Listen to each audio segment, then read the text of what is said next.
अमार साहब, हम बात जब कर रहे थे तो बात वहाँ पर ख़त्म हुई थी कि अब भी जो है वो तहरीक इंसाफ के साबिक चेयरमैन साहब फरमा रहे हैं कि तहरीक इंसाफ जो है वो बहुत बड़ी लीड लेके जो है वो जीती नज़र आ रही है इलेक्शन में। कैंडिडेट्स की लाइन लगी हुई है, दरख्वास्तों की लाइन लगी हुई है, लेकिन ग्राउंड रियलिटीज आपके सामने है सर कि कितनी लाइनें हैं और कितनी सीटें जीतेगी। आप सिर्फ फरमाइएगा, क्या फरमाएंगे?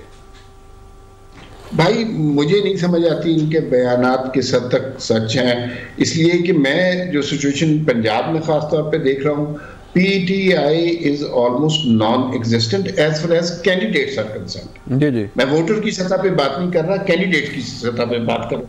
कोई शख्स पीटीआई का टिकट लेने को तैयार नहीं है। अभी पिछले दिनों मैं लाहौर में कुछ लोगों से मिला तो वहां पर लोगों ने ये बताया कि लोग वोट देना चाहते हैं इमरान खान को कुछ, लेकिन खौफजदा है कि 9 मई के वाक़े के बाद कहीं उन पर 9 मई या रियासत के खिलाफ गद्दारी का ही कोई ना पड़ता। इमरान खान से इस तरह के बयानात वही गलती करवाई जा रही है जो 9 मई के हवाले से उन्होंने पहले बयानात दिए थे। इमरान खान में हमाकत करने की बेपनाह सलाहियत मौजूद है।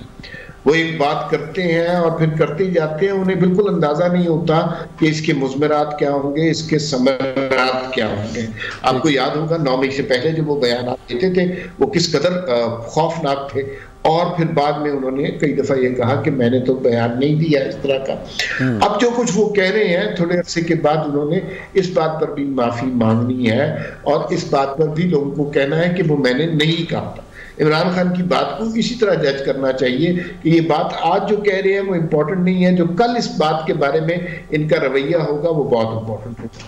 पंजाब में तो कम से कम नॉन एग्जिस्टेंट है और कोई शख्स पीटीआई का टिकट लेने को तैयार नहीं है। शायद इसकी वजह खौफ, शायद इसकी वजह जो रियासत के खिलाफ बगावत करने की कोशिश की वो हो, शायद इसकी वजह वो दंगा फसाद की जो सियासत, गालम गलोच की जो सियासत है उससे नफरत हो, शायद इसकी वजह नवाज शरीफ की वापसी हो, जो भी है वो, लेकिन मुझे बिल्कुल नॉन एग्जिस्टेंट नजर आ रही है। और पीएमएलएन मुझे बड़ी वाज़ेह तौर पर एक ही पार्टी मेजर नजर आ रही है। पीपल्स पार्टी भी बहुत ज्यादा एग्जिस्ट नहीं करती पंजाब में। अगर वो जनूबी पंजाब में जहां पे बात होती है वो इलेक्टेबल्स हैं, वो एंटी नवाज शरीफ वोट है, वो शायद पीपल्स पार्टी का उस तरह वोट नहीं है। ऐसा ही है, लेकिन सूबों के हवाले से, बलोचिस्तान के हवाले से देख लीजिए, बलोचिस्तान में वो सारी पार्टियां जो बाप के नाम पर बनाई गई या जीडीए के नाम पर बनाई गई, वो सारी की सारी दोबारा अब नून लीग के साथ हाथ मिलाने को तैयार है। केपीके में 2 बड़ी पार्टियां हैं पीटीआई के अलावा, जिसमें मौलाना है और एएनपी है, दोनों के मामला तय हो रहे हैं।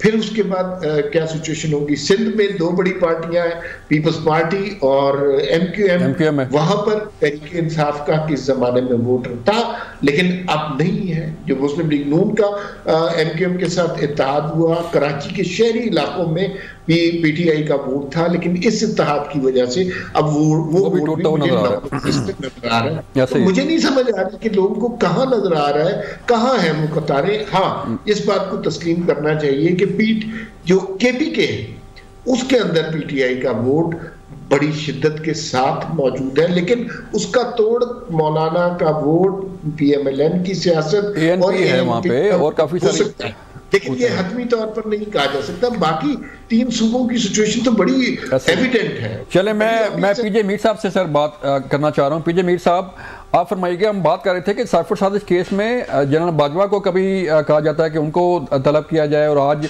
एक अंदिया सामने आया, खबर आई कि शायद जनरल बाजवा भी पेश हो जाएं। तो बात हो रही थी कि आखिर ये झूठ कहाँ तक जो है वो जाएगा। कभी कहते हैं कि फलां को पेश कर दें, कभी कहते हैं कि ये अमरीकी साजिश थी, कभी कुछ, और अब ये भी फरमाया जा रहा है कि तहरीक इंसाफ क्लीन स्वीप कर रही है।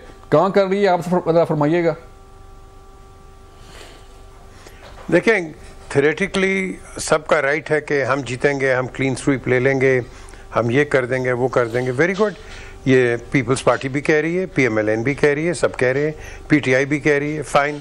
बट द क्वेश्चन इज़, ये तो आपको रिजल्ट मिलेगा जिस दिन वोटिंग होगी। और मेरा नहीं ख्याल है कि अब आप किसी पॉलिटिकल पार्टी पे चले जाए, अब जो जिनके इलेक्टेबल्स की बात करते हैं, इलेक्टेबल्स बेसिकली इस वक्त आप उनको कह लें ये सारे रिडंडेंट है बिकॉज दे हैवंट डिलीवर्ड। अगर ये डिलीवर कर जाते अपने कामों के अंदर अक्रॉस द बोर्ड, जिस मर्जी पार्टी में काम करें, तो वो पार्टी उसका आप एक ऐसा फेस देखते कि लोग कहते नहीं यार ये करने वाले हैं। तो ये मैं समझता हूँ कि ये डूअर्स की अब टाइम आ गया है और Nawaz Sharif as much as I know him, ये एक डूअर है, इन्होंने किए हैं काम, ये करेंगे काम, आई होप दे करेंगे। लेकिन जो टीम है नीचे, he needs to be reviewing his team. People's party review नहीं किया, अंकल्स बाहर हुए और peoples party down the drain चली गई। आज वही बात हो रही है जो बिलावल का एक स्टेटमेंट है कि और उनके कई हैं कि जी नए लोग लेके आए ये वो। देखो पुराने लोग जो होते हैं वो आपका पिलर होता है, नए लोग बिल्कुल लेके आओ, but they do not know the art of governmental work. ये उस पर टाइम लगता है टू मैच्योर, और ये टाइम जो है ये यंगस्टर्स के पास नहीं है। They need guidance from the old experience hands, और यही पीपल्स पार्टी आज मार खा रही है। इनके जो स्टॉलवर्ड्स हैं आपने उनको बिल्कुल पीछे धकेल दिया है, and you expect that the younger people should come out। और यार अब तो लोगों को कई जो नई जनरेशन है उनको ये भी नहीं पता कि भुट्टो साहब कौन थे, they don't even know। ठीक है। So ये ओल्ड गार्ड होता है जो कि उसको रिवाइव करता है, उसको एक सेट करता है, एक प्लेटफॉर्म सेट करता है। सो ऑल अराउंड ये जब नवाज शरीफ बाहर गए थे, 3 दफा है ना प्राइम मिनिस्टर, 4.5 साल इनका एक टेन्योर रहा है। अब इस 4.5 साल के अंदर इनको लाया, निकाला, एग्जेक्टिव ने निकाला, आर्मी ने निकाला, जुडिशरी ने निकाला, अब now he is back. So what will you do, what are you expecting from him? लोगों को सब पता है। Well I hope he does well, you know everybody is there. अब हमें चाहिए डिलीवरर्स, हमें चाहिए doers, whether they come on a PTI vote और whether they come on a नून और peoples Party vote, that is the question. ये जो बात की बात है, हम ये कर देंगे वो कर देंगे, ये सब कहते हैं हम रोटी कपड़ा लाएंगे, येलो कैब लाएंगे, करप्शन खत्म करेंगे, दीज आर इलेक्शन गिमिक्स। हमने देखना है कि who delivers. This is the period of deliverance, और डिलीवरेंस एक ही तरीके से आएगी व्हेन एवरीबॉडी सिट्स टुगेदर। ये नहीं कि मैं करूंगा, अब मैं का वक्त खत्म हो गया है, इट्स हम मिलके करेंगे। लेकिन मुसीबत ये है कि ये तो बड़ी अच्छी बातें हो गई हैं, इलेक्शन जब होंगे इनको कोई एक्सेप्ट नहीं करेगा। नोट कर लो आप, no one will accept these elections.